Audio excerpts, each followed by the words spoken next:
안녕하세요. 사진반 학생 여러분. 우리는 지난 시간에 사진의 시각적 효과에 대해 알아보았습니다.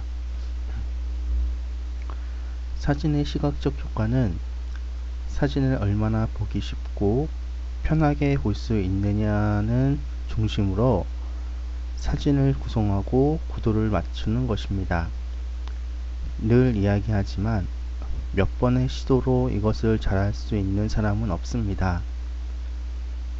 꾸준히 찍어보고 꾸준히 연습하고 꾸준히 생각하는 것이 사진을 잘 찍는 방법입니다.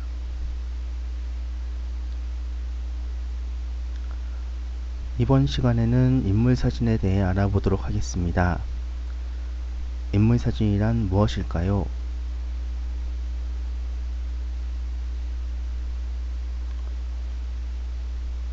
인물사진은 사진의 주된 피사체가 사람인 경우 인물사진이라고 말합니다. 그렇다면 사진에 사람만 있으면 인물사진일까요? 예를 들어 봅시다. 어느 화창한 봄날 우리는 벚꽃 핀 여의도로 꽃놀이를 갔습니다.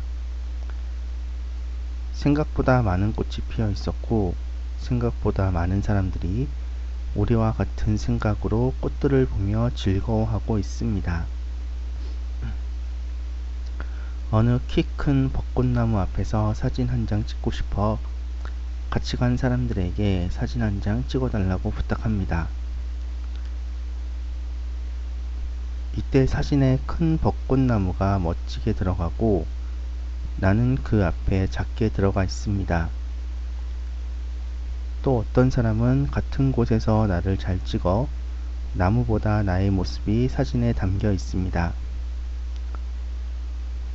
이 경우 두 장의 사진에 모두 사람이 담겨 있습니다. 어떤 사진이 인물 사진일까요? 또 나를 담은 사진 중 원하지 않게 눈을 감은 사진을 찍은 사람이 있고 카메라를 보고 환하게 웃는 모습을 담은 사람이 있다고 가정해 봅시다. 어떤 사진이 인물 사진일까요?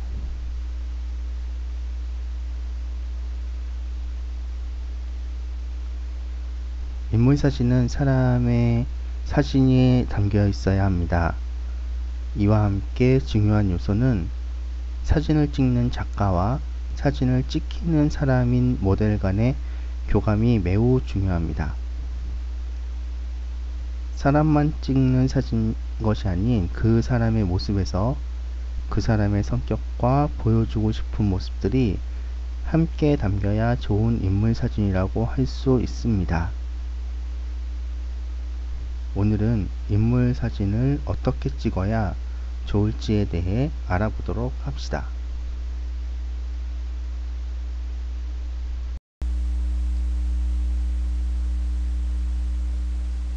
먼저 인물 사진을 찍을 때 카메라의 위치에 대해 알아보도록 하겠습니다.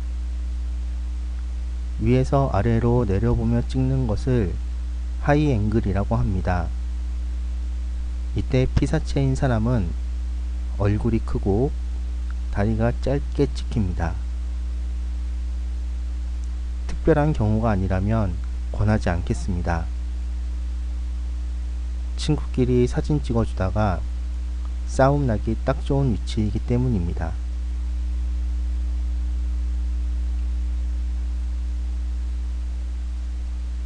모델과 눈높이를 맞춰 찍는 것을 아이 레벨이라고 합니다.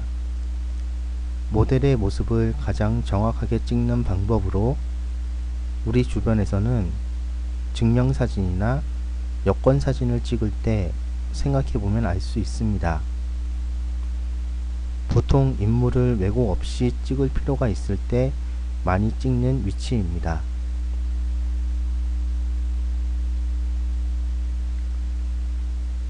세 번째는 아래에서 위로 올려보고 찍는 것을 말합니다. 이를 로우 앵글이라고 하고요.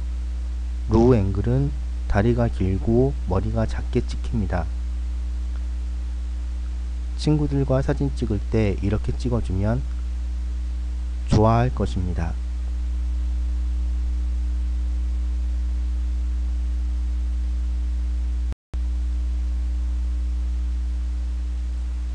그리고 인물 촬영을 할 때 기본적으로 머리부터 발끝까지 찍는 것을 풀샷, 허벅지 부분에서 끊어 찍는 것을 미디엄 샷, 허리에서 끊어 찍는 것을 웨이스트 샷, 가슴에서 끊어 찍는 것을 바스트 샷이라고 하며 얼굴만 화면에 꽉 채워 찍는 것을 클로즈업 샷이라고 합니다.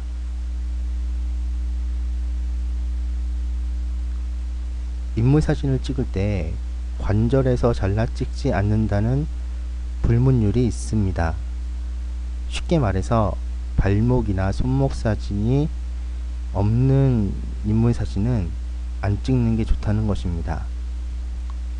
한번 찍어보면 왜 그런 말이 생겼는지 알게 될 것입니다.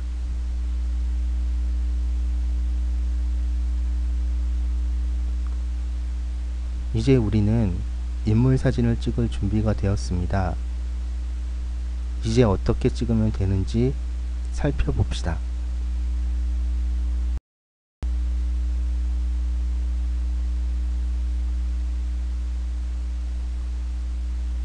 어느 사진들과 마찬가지로 인물 사진은 빛과의 싸움입니다. 같은 사람이라도 빛을 어디에서 얼마만큼 받는지에 따라 그 사람의 모습이 아주 많이 다르게 보이도록 찍을 수 있습니다.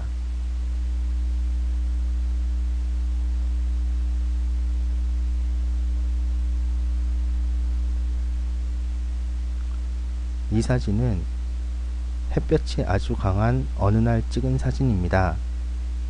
빛이 너무 강해 이대로 찍을 수 없다는 판단하에 모델을 햇빛이 차단하는 곳으로 모시고 가서 플래시를 약하게 켜고 찍은 사진입니다. 몇 번을 강조해도 지나치지 않는 것은 사진은 빛으로 만드는 예술이라는 것입니다. 빛이 너무 많거나 적을 때 그 빛을 조절하는 것이 사진 찍는 사람들의 처음과 끝, 알파요 오메가라고 할 수 있습니다. 그러기 위해서는 지금 주어진 환경에서 내가 필요한 빛이 어느 정도인지 알아야 하고, 이는 빛을 읽는 연습에서부터 시작됩니다. 빛을 얼마나 능숙히 다룰 수 있느냐가 사진 작가의 기본 역량임을 잊지 않았으면 합니다.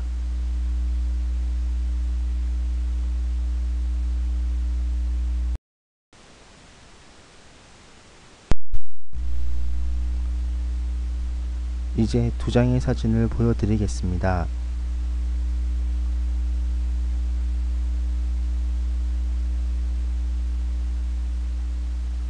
이 사진과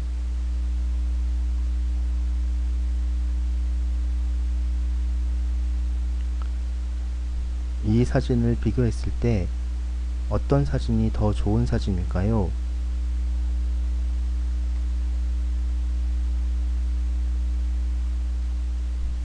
오른쪽 사진이 더 좋습니다.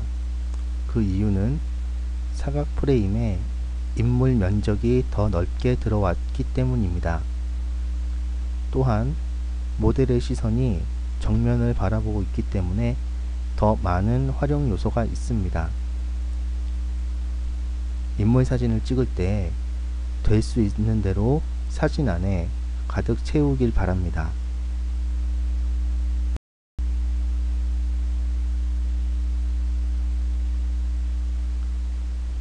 같은 공간에서 가로 사진 한 장과 세로 사진 한 장을 찍어 보기 바랍니다.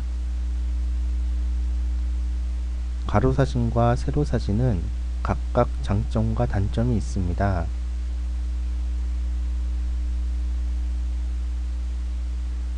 가로 사진의 장점은 배경이 같이 담겨 주변과의 조화를 꾀할 수 있다는 것이고,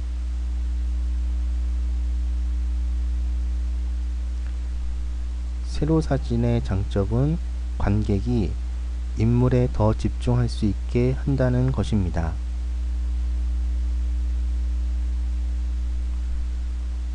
집중이 필요한 사진은 세로 사진을 찍는 것이 좋습니다. 다만 가로 사진을 찍은 다음 후보정을 통해 주변을 잘라내어 세로 사진의 느낌을 낼 수 있기에 가급적 두 장의 사진을 찍어보고 본인에게 알맞는 사진 프레임을 정하는 것이 좋습니다.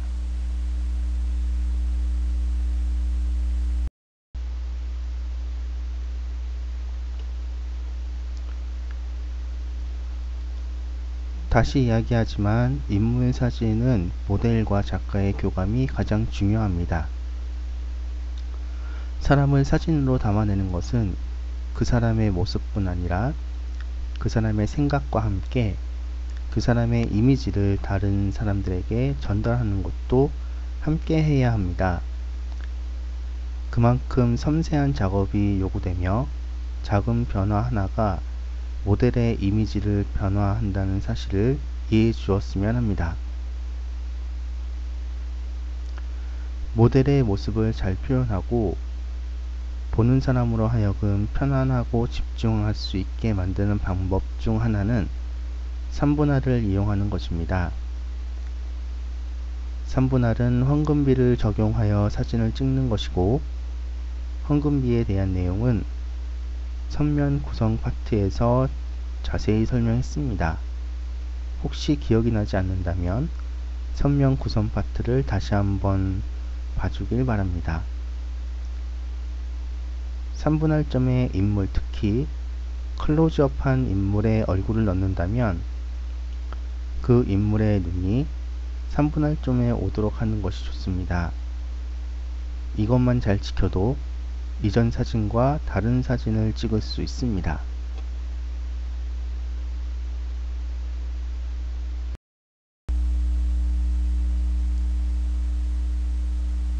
계속 강조하지만 모델과 교감하는 것이 중요합니다. 먼저 첫 번째 사진을 보도록 합시다.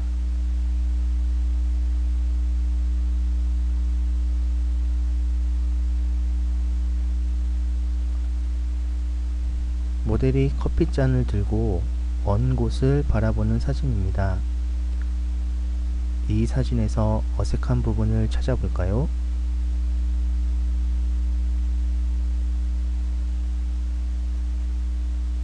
그렇습니다. 커피잔을 든 손. 누구도 커피잔을 저런 식으로 들고 커피를 마시지 않습니다. 사진 찍히는 사람은 그것을 잘 모릅니다. 본인의 포즈가 어색한지 그렇지 않은지를 말이지요. 이럴 때 작가가 어느 정도 포즈에 대해 이야기해 주는 것이 좋습니다. 이후 촬영한 사진입니다.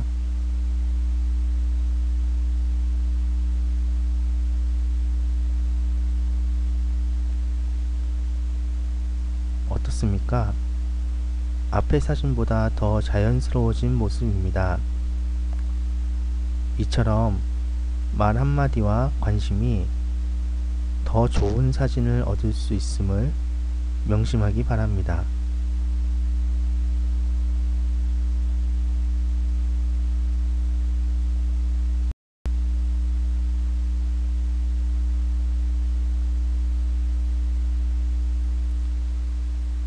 배경은 최대한 단순한 것이 좋습니다. 인물 사진에서 인물에게 시선이 머물러야 하는데 배경이 화려하면 인물보다 배경으로 시선이 쏠릴 수 있습니다. 증명사진 찍을 때 배경을 흰색 또는 회색으로 처리하는 것이 좋은 예가 되겠네요.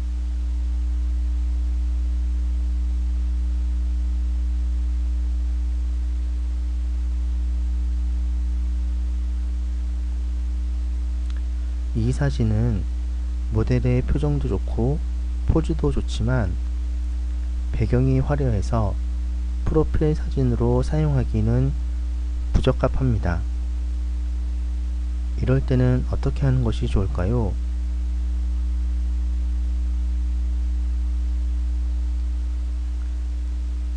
배경을 바꿀 수 없다면 위치를 바꾸면 됩니다.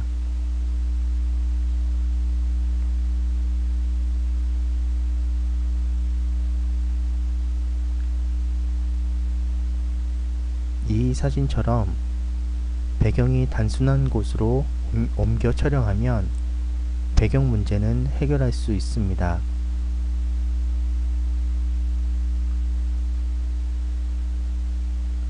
두 사진을 비교해 보면서 어느 쪽 사진이 모델에게 더 집중할 수 있는지 살펴보기 바랍니다.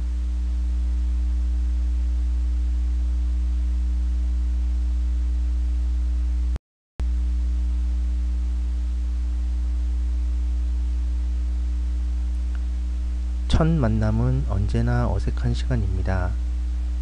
처음부터 작가와 모델의 교감이 있다면 좋겠지만 경험상 그런 만남은 거의 없다고 봐야 합니다. 이는 시간이 어느 정도 지나면 해결되지만 그 시간 동안 작가와 모델의 많은 노력이 필요합니다. 작가와 모델은 좋은 작품이라는 공동의 목표가 있다는 것을 기억합시다. 하지만 의외로 낯가리는 작가와 낯가리는 모델이 많습니다. 그래도 노력합시다. 작가가 얼마나 모델과 공감하느냐에 따라 이 숨막히는 시간이 10분이 될 수도 1시간이 될 수도 있음을 기억합시다.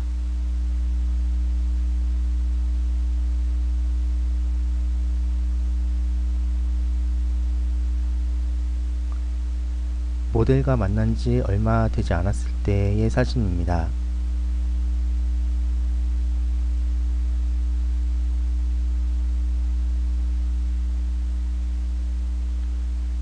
만난 지 2시간 정도 지난 사진입니다. 어느 쪽이 더 자연스럽고 부드러운 표정과 포즈인지 보면 알 수 있을 것입니다.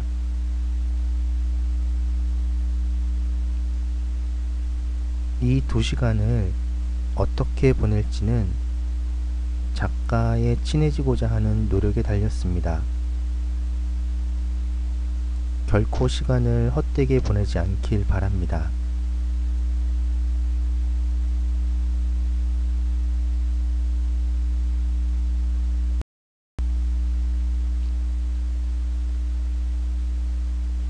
어느 정도 거리에서 사진을 찍는 것이 좋을까 생각해 보기 바랍니다. 인물 사진은 인물이 중심이 되어야 합니다. 전신 사진을 찍을 때와 클로즈업 사진을 찍을 때 작가와 모델의 거리는 다를 수밖에 없습니다.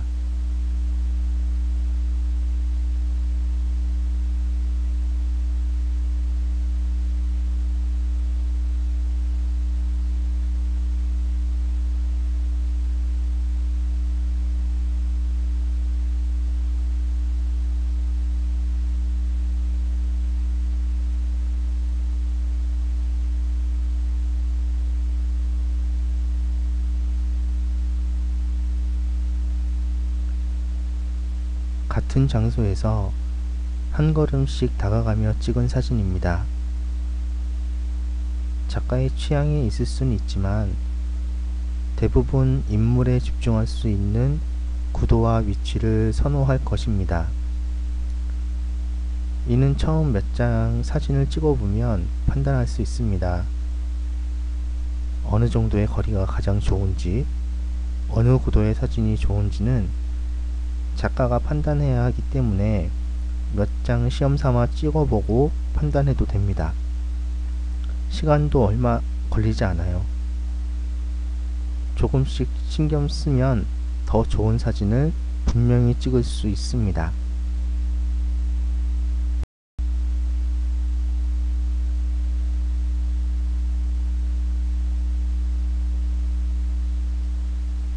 인물의 정면도 좋지만 측면 사진도 찍어보길 바랍니다.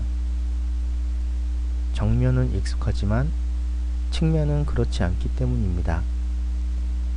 그리고 측면 사진이 사람의 얼굴이 더 입체적으로 보입니다.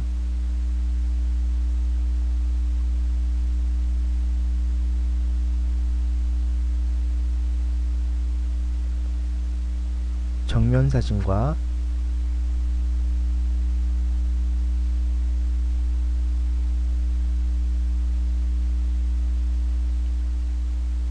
측면 사진의 차이는 이렇습니다. 작가가 조금 움직이거나 모델의 위치를 바꿀 수 있으면 해보는 것이 좋습니다.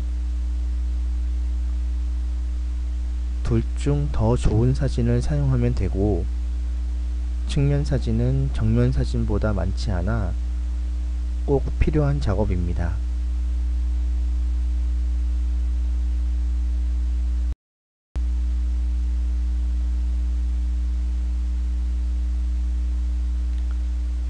측면 사진에서 주의해야 할 점은 두 눈이 보이게 찍어야 한다는 것입니다.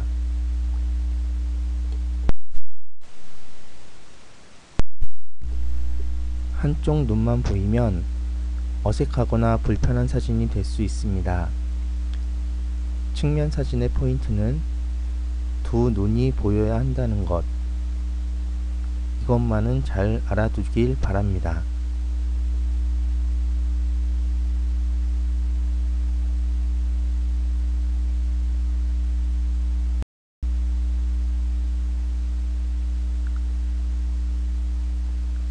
다가가야 한다면 과감하게 다가갈 필요도 있습니다.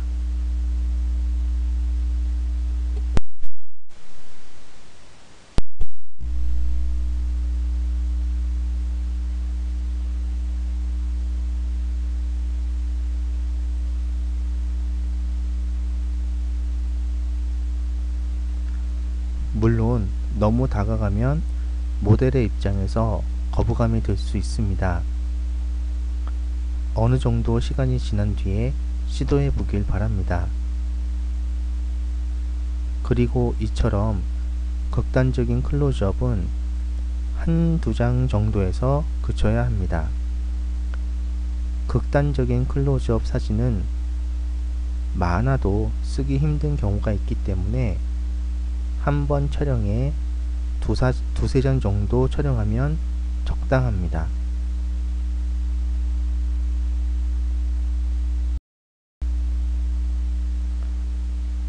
지금까지 인물사진 찍는 법에 대해 알아보았습니다. 수고하셨습니다.